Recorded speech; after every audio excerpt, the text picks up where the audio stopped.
Hello, hello. Okay, look, I was pink. All right, what do we got going on?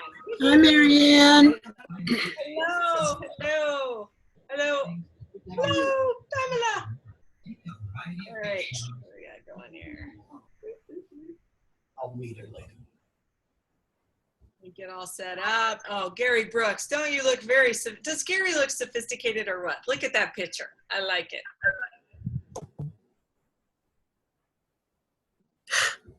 Very. Very sophisticated.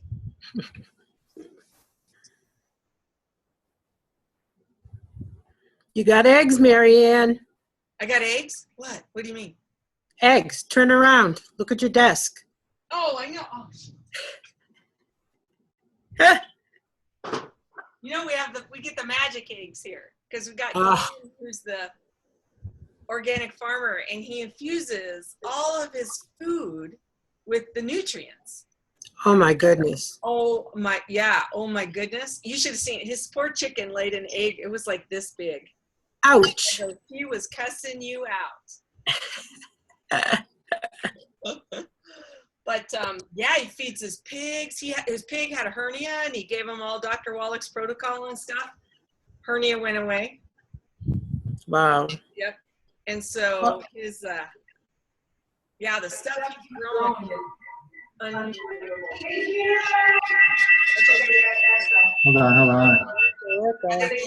Sir James of Earl out there. My cat was dying. I gave her Z-Radical. Mm-hmm. She is perfect. Oh, nice. She is perfect. I had this friend of mine that had a cat, and she's like, "Oh, she doesn't really like this stuff, you know." And I go, Too bad. Get it. I don't care if you got to squirt it with a syringe. That's exactly what I did. I had to drop her. Yep. I know. My dog, well, it's actually my daughter's dog. Issues, and I use the nutrition to get him all taken care of. Yeah. So nice. How is everybody this evening? I'm so glad Tom and Denise are back, and I can't wait to hear all their stuff from Amsterdam. So they should be on here shortly. How's everybody doing? I was gonna call my we had one more person that we needed to qualify to get our whole team into the challenge.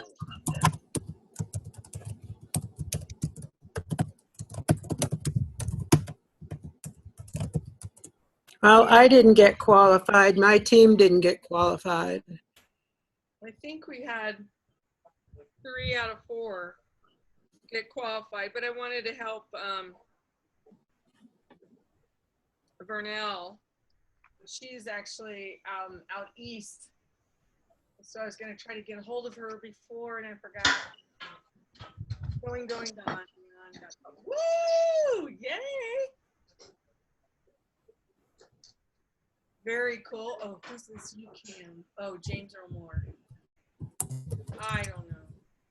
Oh, is your camera plugged? Is the camera plugged?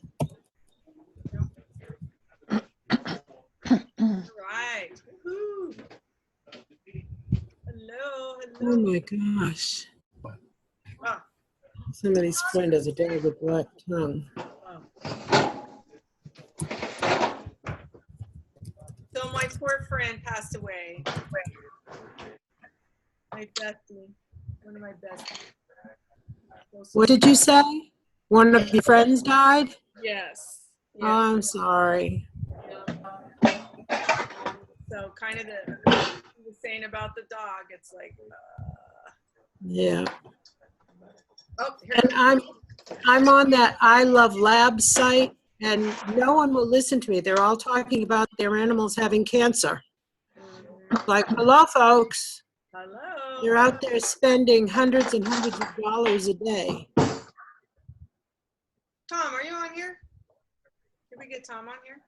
Oh.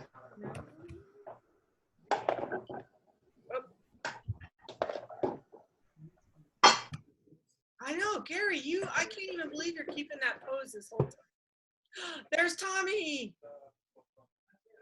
Woo! Okay, Tom. Did you get a haircut? No, I just combed it.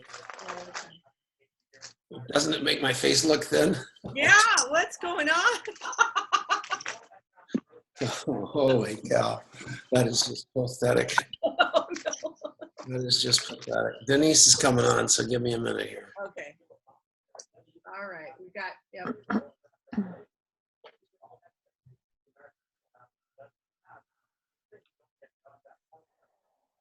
Do you want to tell a joke or something? No, just do whatever you want. Hang on one second. Denice will be right here.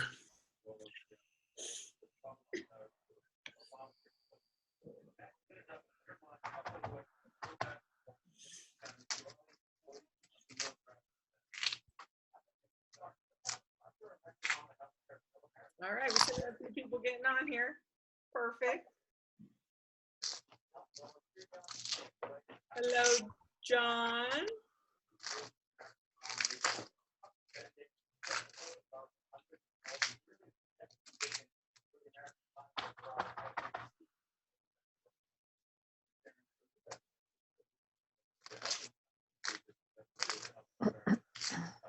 All right, do you want me to go ahead and mute everybody? Yeah, go ahead.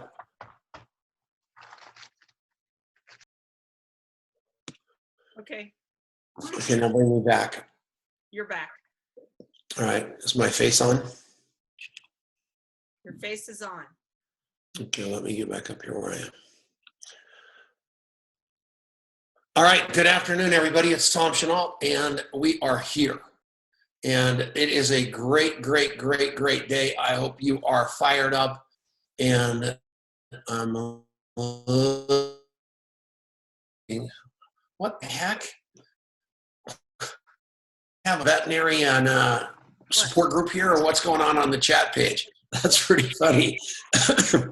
So Denice and I are back, and it was a beautiful time that we had wherever we went. We were in Amsterdam. I've been telling everybody Belgium, but we were in Amsterdam apparently, and it was wonderful. And you hear in all those places about the marijuana, which was at a minimum. It's in coffee shops. So you walk in the coffee shop and you got to make sure it's not a marijuana coffee shop. It's got to be a coffee shop, and that's kind of different. But, you know, that's where you are. And the red light district is only one block. And the rest of the place is the most beautiful place you're ever going to want to go in your life. And you want to go there. The canals are gorgeous. The Van Gogh Museum is beautiful. Anne Frank's house is unbelievable. The architecture from the 1600s is amazing. And what Denice and I were out there for, we were there for the direct selling conference. And there were all kinds of people there. Denice is going to come on here in a second and talk about the demographic there, because it was just amazing to me. But one thing we got was unbelievable network marketing training. And I just was blown away by some of the kids, by some of the things that went on about the future of network marketing, because these kids see it. And I'm looking at this, at all the people here, and, you know, I'm not going to say anything bad, but Priscilla Maynard and Pamela Schwartz and Mineral Marge, she doesn't have a picture up, and John Coons and Gary Brooks and even Denice, and you know, there's not too many spring chickens here. I mean, we're not exactly that demographic. So I'm looking at John's face and everybody's faces, and that is so funny. But that's the truth, you know. And these kids were much totally offended, and you know, that's okay. I mean, I'm not here to win a popularity contest. I am going to tell you that it is just so inspiring to me to see these kids grabbing this profession and saying, this might be our only chance at free enterprise, and this might be our chance to have the lives that we believe are possible. And Denice, talk about the ages, because it was just amazing. So take it away. I know I didn't really do too good a job, and it was unbelievable. So take it away, Denice. You didn't do too good a job at what? Oh my gosh, I love that button. Tom muted himself. So he wanted me to talk about, so the European Direct Selling Congress. It sounds very official, doesn't it? half of the audience were millennials, and that was so cool. And a lot of girls and guys, but more so guys, and all of them in suits and just totally respectful and excited about the profession. And so I guess one of the biggest things that I took away was, the future of our profession is really going to be built on millennials. And so if I would do anything possible to attract some young people into your organization. And one of the cool things that I've been doing today is, now that the Snap to Finish is live, I'm kind of playing with that and importing a bunch of photos from Amsterdam, thinking that, this would be kind of a fun thing to play with, since I have some new photos here. And so, and the Snap to Finish is something that definitely, I believe, appeals to, a younger demographic, to the young moms out there. And so that would be that and the jury, to get some of the younger gals into longevity would be something that I would be really marketing out there. So what else do you want to hear, Tom? Tom? Hello, Tom? That was it. Denice, right before the thing, Denice made a great sandwich for me. You are eating, no wonder. Yeah, about gluten-free, with a piece of toast with an egg on top of it, with an avocado on top of that, and she stuck it right there. And I got to thinking, I'm not going to be able to touch that thing till 6:30 unless I turn off my camera and just eat it real fast. So that's why I asked Denice that question. I wasn't even interested in the answer. Oh my gosh. But I got to eat my sandwich, and so I'm very happy. So the millennials, the millennials are the ticket. But one of the great speeches was from a guy over there. I don't even know who that kid was. It was a man, and he was older. He was like 50. And the guy with the follow-up, that follow-up guy, and if you can find any of those slides, Denice, I mean, you guys, this guy proved definitively that follow-up is the key, and none of us follow up enough. You know what? Let me grab my iPad and I'll see. Yeah, but none of us follow up enough. And the more that you follow up, no one even thinks about making a purchase until they've had 7 exposures. 7 exposures. And I want you, and I want you, every one of you, to think of the last time that you exposed yourself to somebody 7 times. I mean, it has been a while. So I'm not telling you to do that either. I am telling you 7 exposures of your business or your personality or something like that. But it's got to be 7 exposures like that. And I am going to tell you that if you do that, you're going to win this business. And I was talking about this before. This morning I was on the Hair on Fire call, and I said, if there's one person on this call that's doing 2 interviews a day and 1 3-way call with their upline and not having success, call me on the phone. Because I am telling you, it's impossible that you're not successful at this by honing your skills and doing 2 interviews a day and 1 3-way call. There is not a person on this page, and I'm looking at all of you, that can't do that. And I was talking to Luis Ariaza, who, by the way, has broken 11 Circle of Honor winners since they came up with the Circle of Honor. I mean, he is on fire, and he teaches duplication. But he said the same thing. I told him, I said that on the Hair on Fire call this morning, and I don't care what division of longevity it is. I don't care if it is the phenomenal pet products. Randy Brown. So I don't care what it is. If you're exposed in 7 times to anybody, you're going to get a customer if that's what they're after. But every one of us give up after the first no. Every one of us. And it's all about fear. You're scared to death of rejection. So I thought, well, self, how many times? So I was at AA this morning, and this guy named Scott was there. So I think I have his phone number. I have those notes if you want them. Well, yeah, so I do. Yeah, you can hold them up. So why don't you look at them and talk about them a little bit. And I'll find this Scott guy right now. So he's, unfortunately, it's called AA. So I shouldn't, like. You didn't say his last name, so. That was, yeah, so Scott is just Scott. And he's never going to be on this call, but anyway. Scott Smith. Scott Smith. Do you want me to talk about the follow-up or no? Damn, yeah, go ahead. Yeah, go. It was Steve Mitchell from England. That's who it was, remember? Yeah. So 80% of yeses occur only after at least 5 follow-ups. The actual reason that someone will look at your company, your opportunity, is because of timing. And when someone says, no, I'm not interested, what they're really saying is, no, not now.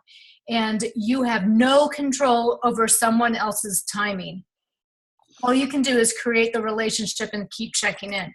I did this great training on Martha Beck's Circle of Change, and it was such a big aha moment for so many people, because as it was for me when I heard it. But at any one point in your life, you're at there's 4 different sections, and when your life is going really great, then you're really not open to other possibilities.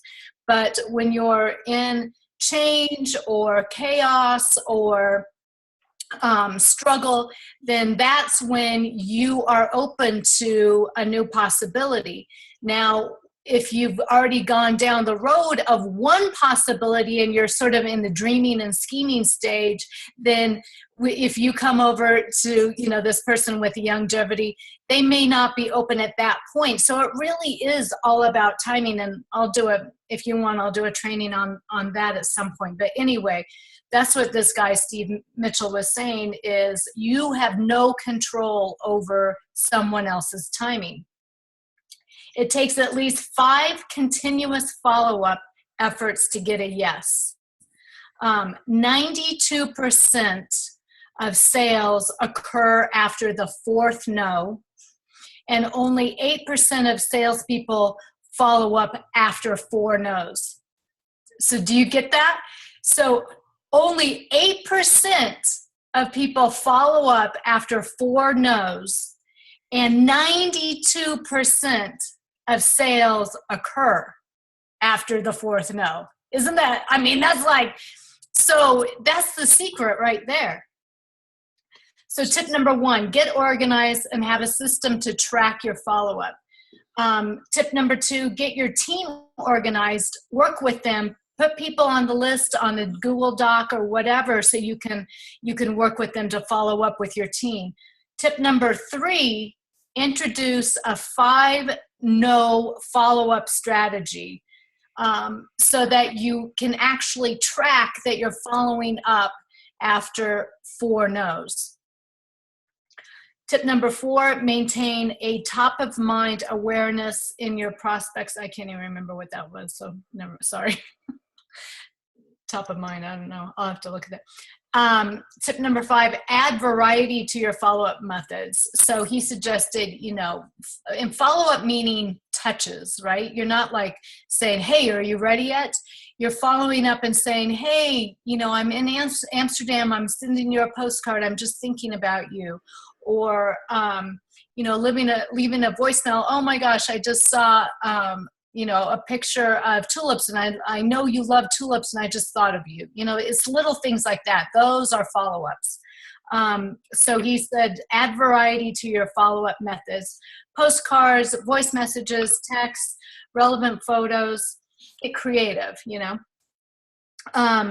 6, focus on building the relationship, not making the sale, and create value or benefit for them. Tip number 7, get personal. I said in my notes, use the coffee shop interview, take notes, and remember their details. And tip number 8, keep following up. You will never lose a sale because of follow-up. You'll never lose a sale because of follow-up. So you guys think about that and go through the rest of your slides there and look at some other things that Denise to talk about. But, as I do this, And I think about my friend Scott this morning. You know, he's been an insurance adjuster forever. He was working as an appraiser for a roofing company. He just hated his job, and he complained about it every day. I walked in this morning. He said, "Guess what, Tom? I quit that job. I hated it." And I have talked to him about network marketing twice now. And today, he said, I just got back from a training down in Texas. I'm going to become an appraiser for State Farm. I didn't jump on him right then. And I would have called him tonight because it just wasn't the time. And I said, "Are you passionate and excited about it?" He says, "I think I am." And I said, "Great, we'll talk about it." But I can call him back and I'm going to say, "Scott, I really want you." And I know for a fact that when I say this to him, he's not going to be interested in longevity. He's not going to be interested in multi-level marketing. I'm going to call him. I would have called him right here with you guys. And I would have said, "Scott, this is Tom Chenault." This is the phone, by the way. I'll just use the plate. "And this is Tom Chenault. And I am calling you because I've been thinking about what you said this morning about going to State Farm.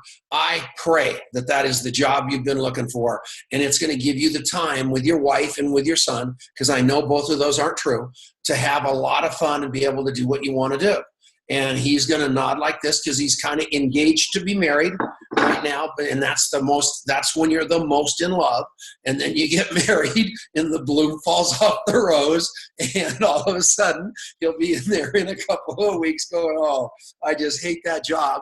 And I'm going to say, maybe it's time for us to revisit that conversation again about network marketing in my company. You know my lifestyle, you know my life. Why is it that you don't want to listen to me about maybe putting yourself into my life?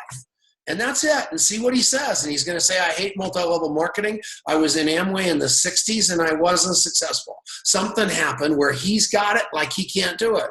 And my job is to find out what the objection is, not overcome that objection. That's what you guys all do wrong. Hear that objection and then go around the block and wait. And if that objection is so big that he can never, ever get over it, that might be it. He doesn't like whatever it is. I'm just going to make sure that when I talk to him down the road, I'm going to remember that massive objection, and I'm not going to talk about it. I'm not going to give that thing the space. I'm going to have that out here and have the benefit so big that he just comes to it himself. Geez, maybe I do like going to a weekly meeting every week. I told Tom I hate meetings because I hated my Amway meetings. But man, I'll bet I could go to Tom's meeting and have a lot of fun. And that's the difference. And what you've got to do is you've got to really, really, really get engaged with people and get out of your agenda and get into their life and really, really care. There's a guy on here, Scott Common, and he's watching this thing, and he's a network marketer from Nevada, and good guy, good dad, heck of a network marketer, trying to figure out his way of what he's doing, trying to figure out what direction he's going to take. He's got some pain issues with his body. He's trying to figure out where he's going. And he and I have been talking literally for 5 years about when he's going to engage and really get going. And Scott's on here, and I know, Scott, wave at me, I know that he's not ready yet. I mean, I know he's sitting on the edge, but if I pressed him like crazy, he'd turn off his camera, he'd wave at me with one finger and say, "See ya."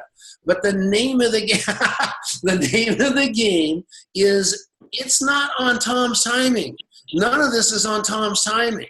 This is all on Scott's timing.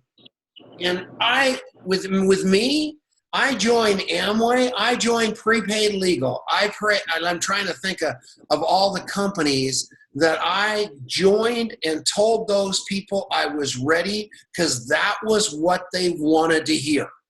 But I wasn't ready yet. It wasn't in Tom. It was in them for Tom.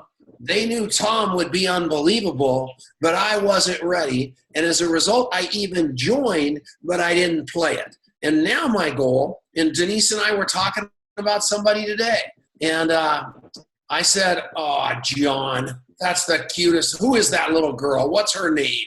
Tell her to wave at me." That is so cute. Every day in this business is take your children to work day. And that's the most important thing right there. That little girl with the red shirt on that is so beautiful. It's just unbelievable. That's her. She loves her dad. loves her mom. They sing like birds. That family's from Carmel, Indiana, and the mother sings like a bird. But the name of the game, you guys, is jump in the foxhole with people and don't run them off because their timing isn't your timing. That's the best tip I can give you. Because sooner or later, they come back around, and all they say is, you know what, I think I'm finally ready to go. Marianne, mute something. I think I'm finally ready to go. I'm ready to step on the gas pedal. Will you train me now? And what do I need to do? And the whole speech is the same thing every day. Make a list. Make a list of 50 product users. That's the most important part. Make a list of 50 business builders. Send the product users to a tool, or send a tool to the product users, and the business builders you interview and put on a 3-way call with your upline. That's all this business is, over and over and over again. And Luis Ariaza and I were talking about it today, and we were trying to think, and we were trying to count the amount of people that the amount of people that are actually doing that. Among all the 5 stars in longevity, all the 4 stars, all the 3 stars, all the 2 stars, and to be a 2-star, you have to have 3 1-star legs. So at 2-star, this thing really starts turning into developing organizations down below you. And I was talking to those guys about who is really out there doing what it takes every day to keep this thing growing. Who's doing those 2 interviews and 1 3-way call? I know you're doing it, and we went through the list, Luis and I, just to talk about that, because it is the most important part, but so few people are actually doing it. You get an organization and you start managing it. You get an organization and you start saying, this thing's so big, I'm the boss now, and I'm going to go do this and I'm going to do that. I know that you guys know what I do each and every day of my life. I get up, I do the Hair on Fire call, I walk down to Cafe Luna, I listen to motivational stuff, I do my AA meeting. After my AA, I want to talk about that, because if you weren't on the Hair on Fire call this morning, it was pretty cool what I said. After the AA meeting, I might have done that on the secret call with Steve Wallach and those guys. So somebody tell me if I talked about Pistol Pete Maravich on the Hair on Fire call this morning. So the name of the game, no? Okay, I'm going to put this up. The name of the game, but then I go to the AA meeting, and at the AA meeting, it really has me check in with my ego, because that lets me realize I'm not half as hip, slick, and cool as my paycheck is trying to remind me I am. And then also, it lets me help other alcoholics and go the other direction. From there, I walk down to a place called Red Frog Coffee, and that's when I call my leaders, you know, my 1-star legs and all the people that are really making the rain. After that, I sit down with Marianne and all the misfits, and Denice's mom, people like that, and we have a cup of coffee and we have fun. And then I walk from there down to this place called Two Dog Diner, and that's when I follow up with all my prospects and stuff, and I'm the word that I'm telling you that you need to be. And I was talking to, I don't know who I was talking to, about how judgmental I am of other people. And I was talking about how I have no right to be until I'm not doing exactly, and until I'm not caving to that little voice. And for me, the little voice that I cave to is eating carbohydrates and eating things I shouldn't eat. So I state myself every day on my phone to not eat carbohydrates, not eat over 500 calories a day, and stay in the lane on this ketosis diet and all that jazz, right? So that's one thing that I break my word on. And the second thing I break my word on, there's 2 things that I was talking about to somebody today, that I have no right to judge anybody else on that. So I'm telling you, for me to become my word with you guys, I've got to be absolutely diligent in doing what I'm asking you to do. And when I was at Two Dog Diner this morning, I looked at Paul Roberts and he said, I'm coming to the meeting tonight. And I said, that's great. How'd you remember it was Tuesday? He said, I didn't, but Marianne Niehaus called to remind me about the meeting. And that just absolutely made my heart sing, because what Marianne is doing is what I'm doing and what I'm training Marianne to do. And it goes on and on and on through your organization. And if you'll get that down pat, where you realize that you're the people, if you look at the leaders in your organization with the most volume and the people that are rank advancing in your organization, and those are the first people that you call, and you make sure that they're doing the same thing, you're going to build yourself a business that you can't rip asunder. And it takes time to develop that muscle, but I love that muscle. So I was this morning, Denice, tell a joke or something. I know I had to say something that was interesting to you that you could comment on. So say something while I go get something, will you? Okay. You're so funny. I guess one of the other things that was interesting was Kevin Thompson, who is a MLM attorney. He was in Amsterdam as well. And he talked about basically what to look for in a great company. And as he was talking, I was in my head, I'm like, yep. You know, we have all the ingredients for a great company. And basically, he said, number one, the characteristics are leadership. You know, does the leadership of the company have humility? Do they ask intelligent questions? Do they have experience? And absolutely, you know, Steve Wallach at the helm of the ship definitely is that person. Number two, product, which, you know, with everything going on in the industry, you know, product and product sales, having customers is really important. But does the product, is product value, which is measured by customer sales, is there an emphasis on product value, and is the company teaching people how to sell product? And then it was cute because he said, you know, does your company, if you think about your products, give them the grandma test. And he said the grandma test is, would you sell it to your grandmother? You know, which I thought was great. You know, if you really believe in something, then absolutely you would sell it to your grandma. And then number three, compliance. Does your company have healthy business practices around standards, governance, regulations, transparency? And so all those things are what we have in longevity. And then the other thing he real briefly, he talked about, you know, when people say, oh, you know, it's a pyramid scheme. Well, a lot of people don't really know what that even means. And a pyramid is when there's a reward unrelated to product sale. And so that is a very specific, you know, that's a very specific sentence. There's a reward unrelated to product sale. And so basically, you know, you're getting rewarded for not for products or services. Does that make sense? Yeah. So, yeah, I mean, I think that, and I think that I have to say that one of the things this year that has really come to my attention is, you know, Tom and I really put a lot of emphasis on building business leaders and business builders. And at the beginning, I believe that's really difficult.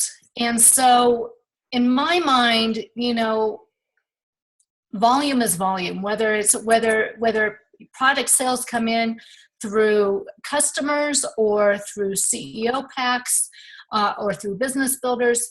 You know, at the beginning, maybe it's best just to tip your toe in the pond by having product sales and teaching your people how to have product sales, you know. And so I think that the emphasis lately for us has been not to necessarily back off the conversation around business builders, but also to incorporate a strong customer sales base into your organization, because that is stability too. And the great thing about longevity is it wouldn't be stability if the products weren't amazing. If the products didn't work, then we really wouldn't, you wouldn't have that auto ship happening every single month. But because we have so many different products and because the products work, we get long-standing retention and customer sales. Keep talking. Oh my gosh, I don't even know where he's going now. Now he's running up this. He was going to make a cup of coffee, and now he's running up the stairs. So hearing Kevin Thompson talk, and he loves longevity. He's a big proponent of longevity. So that was really great. Anything else, Tony? Yeah. No, I'll be right there. Oh, okay. So the other thing is, one of the other people that made an impression on me was Al Bala, who is the president of Manatech. And he talked about how the timing is just so absolutely great for our profession, because 2 billion jobs are going to disappear by the year 2020. And so what we have available through network marketing and the ability to, create your own, to be an entrepreneur, to do it in your home, to create your own hours, create your own team is something that is very special, and it's something that people are going to be looking for. Like I talked about earlier, the millennials are going to change the way we work. The gig economy, which is the shared economy, is, people are looking at different ways to patch together, an income these days. And people are looking, especially the millennials, I think, are not necessarily moved and motivated by money, but they are more motivated by the ability to create their own time schedule, their ability to make a difference in the world. And so that's something that's important, I think, to understand with the millennials. With independent business owners, we can set our own hours. We don't have to commute anywhere. We can work from our home, from our car, from a coffee shop. And basically now is all you need is a smartphone, which is really amazing. You don't even need a computer anymore. You just need a smartphone to be able to email, to be able to get online and to, pop in orders. You can do everything in longevity from a phone very shortly. All right. Okay, so I can't get my iPad up and running. Here's the deal. If you've got your 3 leader legs on your top line, and those 3 leader legs are just your normal leaders that act like they're leaders and they're out signing people up, I want you to have every one of your leaders on your top line to have 12 customers, because it is by far the most important thing you can do. So if you go, let's just assume you're all going to go to 2-star. So you've got, or anything, the whole thing's built pretty much on 3 legs. So you're building it on 3 legs and you've got 3 circles there.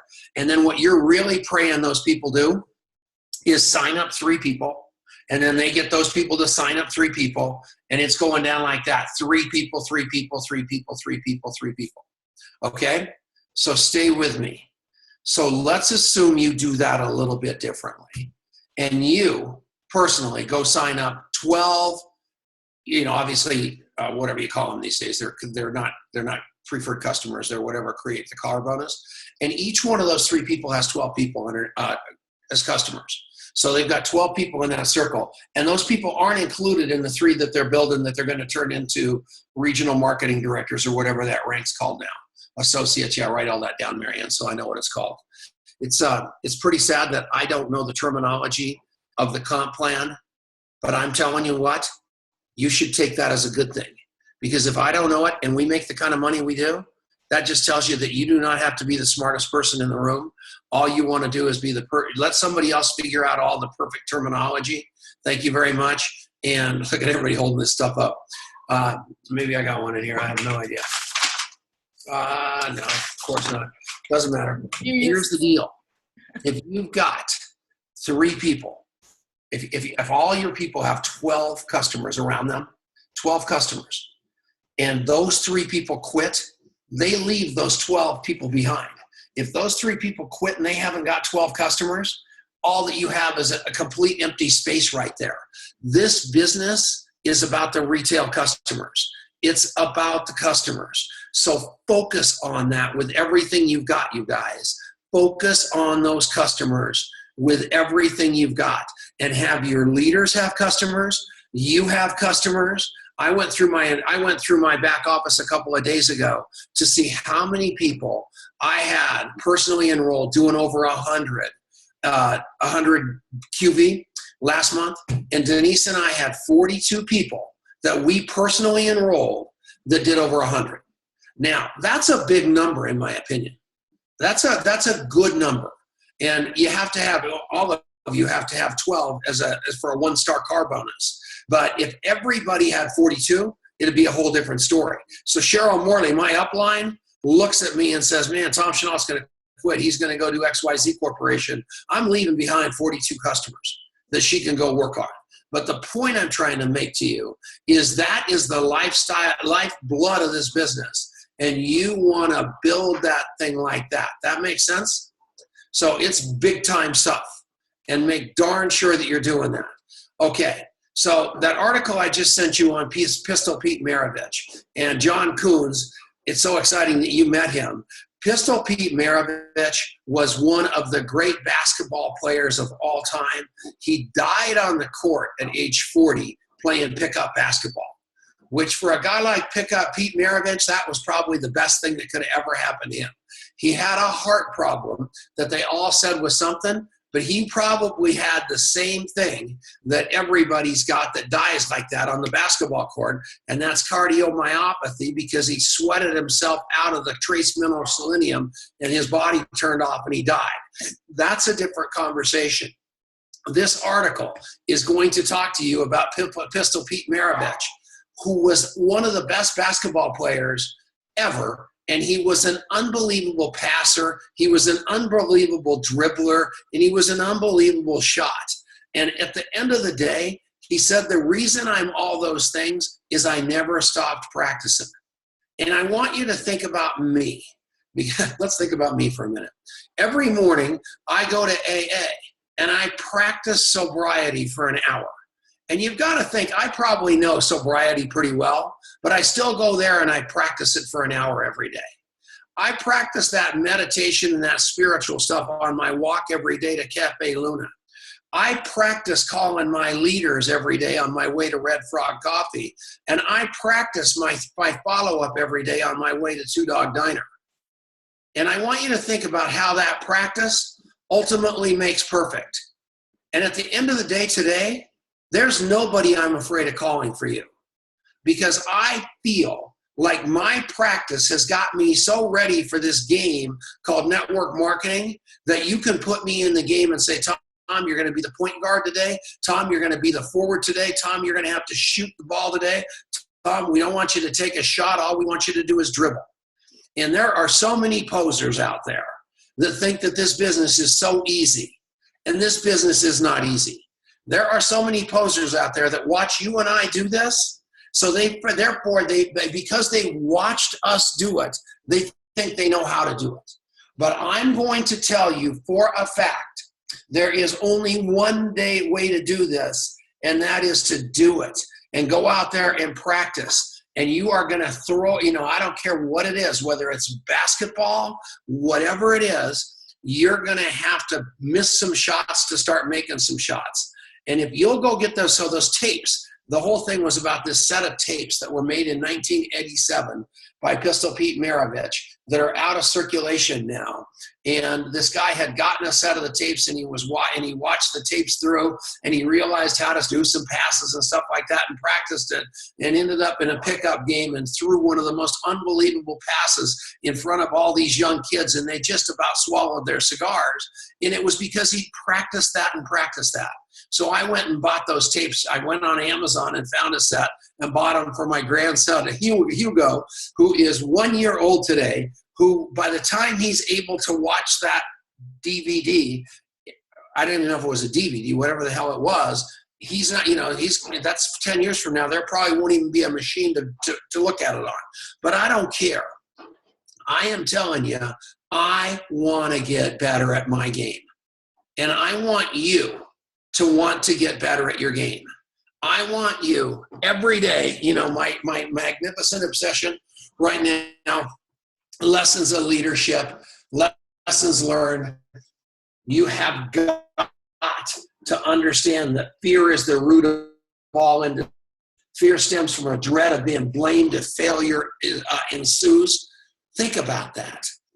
Fear stems from a dread of being blamed if failure ensues.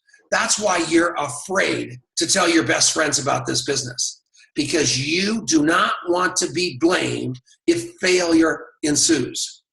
Your biggest fear in network marketing is going broke enthusiastically and taking people with you, isn't it? Going broke enthusiastically. You do not want to be that person that goes broke enthusiastically and takes people with you. You would rather stay on the sidelines than be blamed if failure ensues. And who are you to decide that for me? Who are you to decide that for me? You can't do that.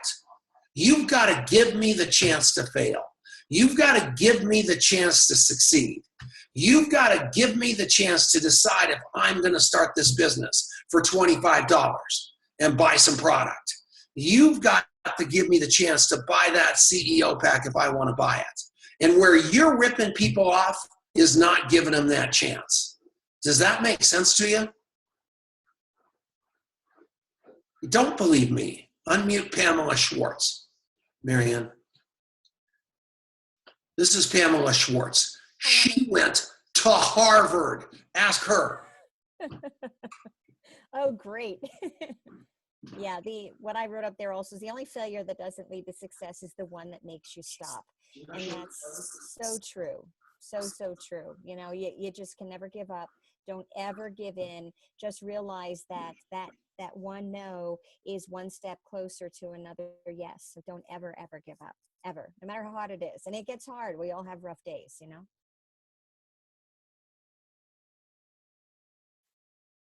What else do you need? Uh-oh. I was muted. Marianne had me muted. Am I that noisy, Marianne? Yes. So the name of the game, Pamela is on the Hair on Fire call every morning. She starts her day the same way that we all need to start our day. And that is in this game, playing it big.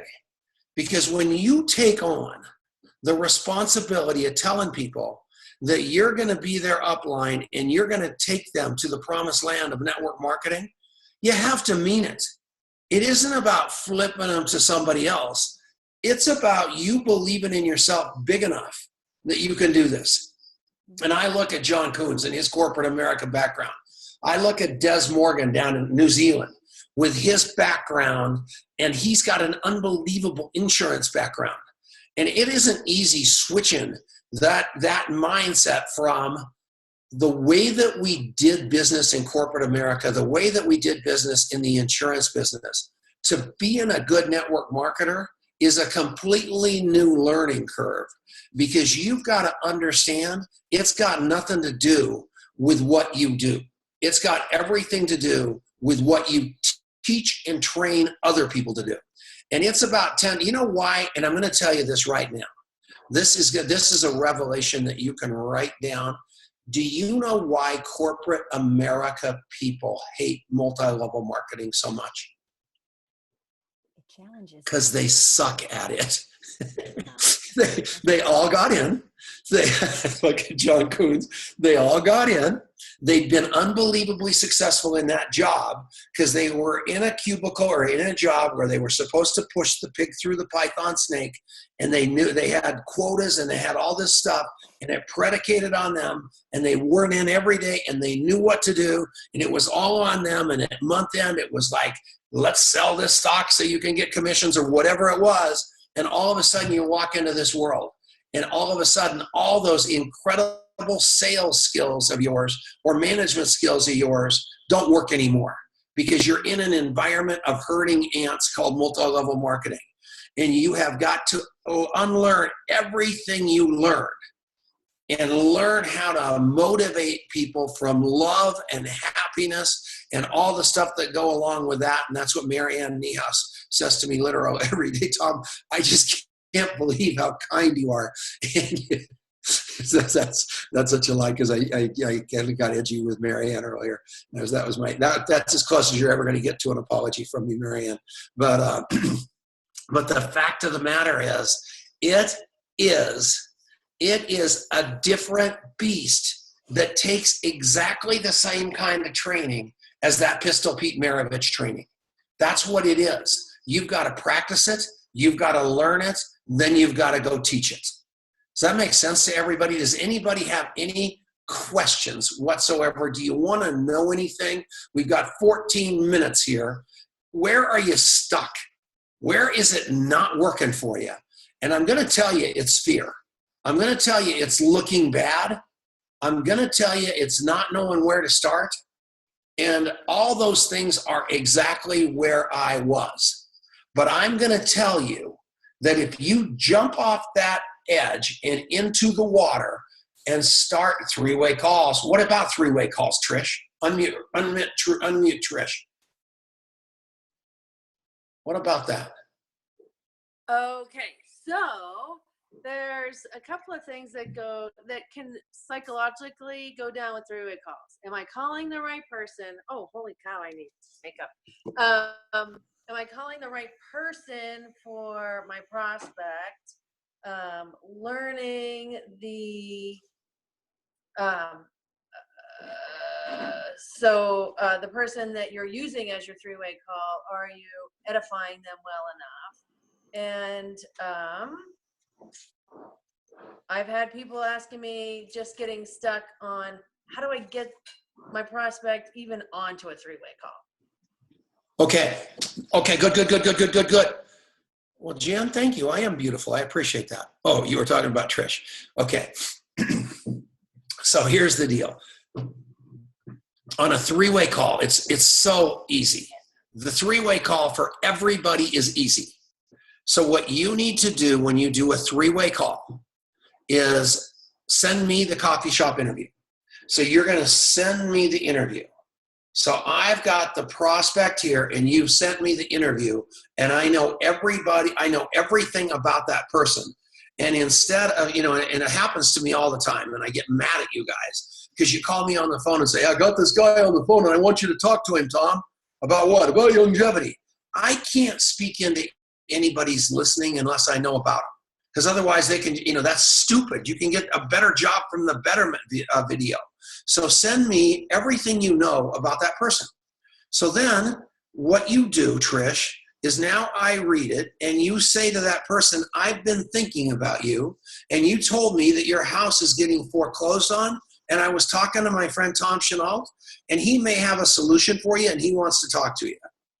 You find out where their pain is, whether it's the product and you're having to talk to Glenn Schultz or whatever it is, and you say, I've been thinking about you, and I think I know where the answer is. I want you to talk to this person. They're going to do it.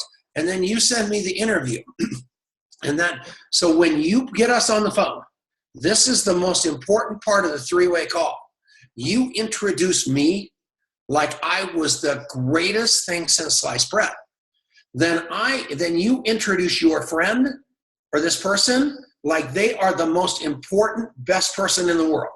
Those are the two things. Then I get on there and I talk to him about what he said he wanted to buy, because you told me in the interview. You told me that his house was getting foreclosed on and that he needed to get out of the trap fast. And my conversation is going to be directed straight to his listing. I'm not going to talk to the Dead Doctors Don't Lie tape. I'm not going to tell him 68 minerals, 12 vitamins. He doesn't care about that. He cares about this. The third thing that's so important, that the person that's on the phone, that's me talking to the prospect right here, this is a phone. Here's the deal. My most important part is to now whip it back around and tell that person how lucky they are to have Trish Hetherington with them in a conversation right now. So what you did was I, as the three-way person, re-edified you. I proved to this guy that he's got you and he's got me to help him go wherever he wants to go. And it becomes this absolutely fluid conversation. Now, I know so many people that are on three-way calls for hours, and I would shoot myself in the head if somebody put me on a three-way call for an hour. My job is to get in there as the person that you called as the expert, is to create so much interest and so much excitement for this guy that he goes onto the internet and figures everything out. He Googles scam.com. Who's this Tom Chenault guy? He Googles longevity. He Googles everything after we got done to see what I said was true. But I'm only on an average of 5. You can ask Marianne. My average three-way call is 5 minutes, because they don't, they can go listen to Dr. Wallach. They can go listen to Peter Glidden. They can go listen to whomever it was for hours. They don't want to do that for hours with me. All they want to know is they're not alone, that somebody can help them out of the trap, that somebody's willing to go the extra mile. That's all that is. Does that make sense to you, Trish? So what I'm hearing is the two most important things are you need to know that person so well from that coffee shop interview that the person that you bring on as the three-way expert, let's say you, for example, can speak to that and has stories to tell on that creates this emotional, oh, they get me, I understand, let's make this happen. Right. Okay. It's so easy. And I promise you. And, again, the coffee shop interview is so important. What on earth is that? Sorry, hang on. Denice, tell a joke. That guy's Sandy. Oh my God. So Tim is right outside the window sanding we're painting the house. Oh Lord. Why don't you come in here? Oh, anyway, no, that's awesome. Yeah, I think that a lot of people get stuck on the three-way call part. And, that's, if part of it is they don't know what to expect. I think that when, like Tom said, the format that he uses is exactly the format that I use. And, if you've, and maybe you want to do a sort of a mock three-way call with somebody just to know, okay, this is what they're going to, let's run through this first. But having, some sort of, this is what we're going to do. I'm going to edify you. You're going to edify me. You're going to tell me enough information about this person so that I can really speak to them. And I think the other part too, the important part that I always do is I speak from the standpoint of, like, they've already made the decision to be in. I'm just why wouldn't you? And so I already talked to them from the standpoint of, oh my gosh, you're partnering with Trish Hetherington. She's amazing. You couldn't partner with a better person. And I'm so excited about your future and longevity. And, and so talking to them like it's an expectation. And, but I think that people a lot of times don't do a three-way call because they don't want the person, their contact, to feel manipulated or to be sold to or anything like that. And so I think that, doing maybe you want to do sort of a mock-up three-way call first. Yeah. And there's a couple of things about that. The coffee shop interview, you guys should interview you guys want to see the Vitacar? There's the Vitacar. Woohoo! So, what was I going to say? The coffee shop. No. Who said that about Betsy? No, Betsy, the coffee shop interview. You're not going to send the coffee shop interview over to me with a bunch of secrets about this human being. You know, you can say, hey, this guy's got a desire to have his mortgage under control or something like that. Don't, you're not supposed to tell a bunch of secrets about people, about your best friends. I don't want to know anything that I shouldn't know. So no, that isn't what that is. But yeah, pertinent to the circumstances, that's exactly right. And all you're trying to do is help. All you're trying to do is become better and nicer human beings that actually care about people versus throwing up on them with a Dr. Wallach lecture or Dr. Wallach, dead doctors don't lie, or some story about ketosis or pain or cancer. And the person doesn't give a rat's. His house is being foreclosed on and he wants to hear how he can make some money. Or on the flip side of the coin, calling somebody and telling how much money they're going to make when all they really care about is getting rid of arthritis or something like that. You have to do that interview so you're speaking into their listening. So all of a sudden at the end of the day, they feel like that presentation was directed straight at them. So they've heard 100 pitches on multi-level marketing, yet they walk into their wife and say, guess what? I just got off this three-way call with this woman named Trish Hetherington and her upline, Denice Chenault. And I am telling you, honey, we've been looking at multi-level marketing companies for 20 years, and we've never been able to figure out which one was right for us. I'm telling you, this is the one that was right for us. That woman said exactly the right things, and it all had everything to do with the interview. Are you guys dizzy? Well, no. Okay, so Betsy, stop looking for a reason not to do it. Don't talk about their mortgage. So don't go anywhere with what? Can I say something? No. So what I like, something like that, something that can be embarrassing. I don't ever say, oh, so-and-so, Mary Ann told me that you're about ready to lose your house. I don't say it like that. But what I do is share my experiences in a different way, and so that I can take away that embarrassment in a way. All of us go through challenges, and so I'll say something like that without speaking to them specifically about their issue. Does that make sense?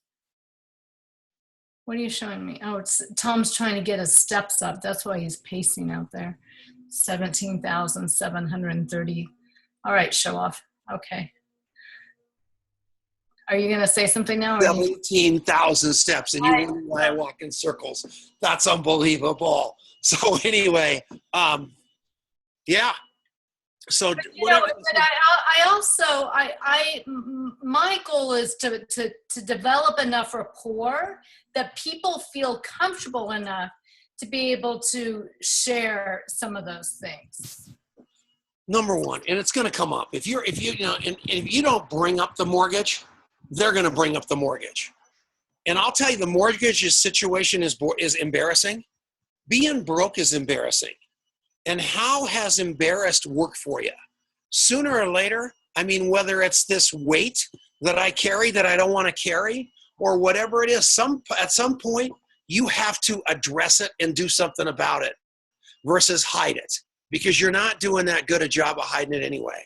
And every one of us have secrets. Every one of us have weak spots. And vulnerability, and if you guys haven't ever watched Brené Brown's TED Talk on vulnerability, where it really dials into shame, it isn't guilt that gets people completely bangled up. It is shame. And the more that you get shame, like a foreclosure or some sort of weight conversation or anything else out into the light, that's what dissipates shame. It isn't hiding it and not talking about it. You need to talk about it. People need to talk about it. People need to get to it. So it's crazy. Oh no, you're going to go change. Good. All right. So anybody got Trish has to change too. Trish, put some makeup on. Okay. So what else? No, I'm kidding. All right. Anybody else got anything for me? No. Yes. Anybody? All right. Well, No. Oh, Is there what's is that? there Go a ahead. number where I can hear the call recorded? Yeah, we recorded this. Who is that? This is Kim in Texas. Kim Yeah. Holly. Yeah. So it's there's a recording of it. We'll have it. Marianne will get it for you. Good to hear you calling Kim. All Holly. right. Good job. I Yeah, I would over and over again, at least once. What All right. are you talking? No, here's what I wanted to say was that sometimes you want to pick, like 3 or 4 people to be on your 3-way call team. And so it might not necessarily be an upline. It might be somebody in your downline that, for instance, like I can use Bob for somebody who's had, heart issues or what have you, but different people. And so I think sometimes people are so worried about using their upline to know that they could have other people in their quiver, right? Other people that might not be in their upline, but maybe crossline or maybe in their downline. Is that? No, that's 100% right. And Pamela Schwartz just hit the nail on the head. Think about your upline like this, or your crossline and your friends. You have got a quiver of arrows right here. That's the quiver, and you've got all these arrows. And every arrow is different. And what you want to do is pull out, if it's the Denice Chenault arrow, because you need somebody that's kind and nice and a good coach, that's the arrow you pull out. If you got a network marketer on there that really needs somebody to talk to him straight about this business and why longevity is better than what he's doing, I'm that arrow. Pick the best arrow for you. And one good thing for you to practice with is 6 people really get paid the majority of the money on you in longevity. So if you want to practice the coffee shop interview, call your upline, interview them, and find out what their skill sets are, and figure out if there's anything that they can do for you that you could, in the form of being that perfect arrow. So you're going to call your upline, and you're going to go through it one by one. And most of you are going to go through it and realize your upline's useless. And you're going to say, man, I'm going to have to do this all by myself. And that's when you start plugging into people like us and doing this call. But a lot of you are going to have really, really good people as your upline. And you're going to be able to pull that arrow out and say, man, this person, Cheryl Morley, my upline, really knows the product. She is a product machine. She understands that complete system that she and Corota were doing. And that is how they resonate, and that's what they love to do. So if I've got a conversation going on where Cheryl Morley is going to be perfect, I'm pulling that arrow out. If I've got a conversation where Marianne Niehaus or Glenn Schultz is going to be perfect, I'm pulling that arrow out. I am not embarrassed to call literally anybody to help me out. I mean, that's that simple, and I don't want you to be either. So, yeah, you're exactly right, Priscilla. That's what you want to do, is match it up. Yeah, just add and what she just said is exactly right. Oh man, you got to talk to this Denice Chenault. She is so kind. It's unbelievable. You got to talk to this Marianne Niehaus. She understands the back office. She understands the comp plan. She's like one of the best trainers in the company. You got to talk to this Trish Hetherington. She's a nutritionist. She works out. She's been training people. In fact, her nickname is Training Trish. And it goes on and on and on like that. So you are edifying people so much that it's unbelievable. And so if you don't know them, you can't edify them. If we don't know them, we can't speak into their listening. So it's all about knowing people. Okay? Who else has anything? All right. Well, you can go home now. Go home and multiply. Have fun. You're already home. That's what you're doing. I love you guys for watching this. We'll see you next Tuesday night. Same time, same station. If you know you're in Texas, or you know anybody in Texas. Good night. Thank you. We're going to Texas. Fun show. Good night. Yeah, towards the end, he got the San Antonio this weekend.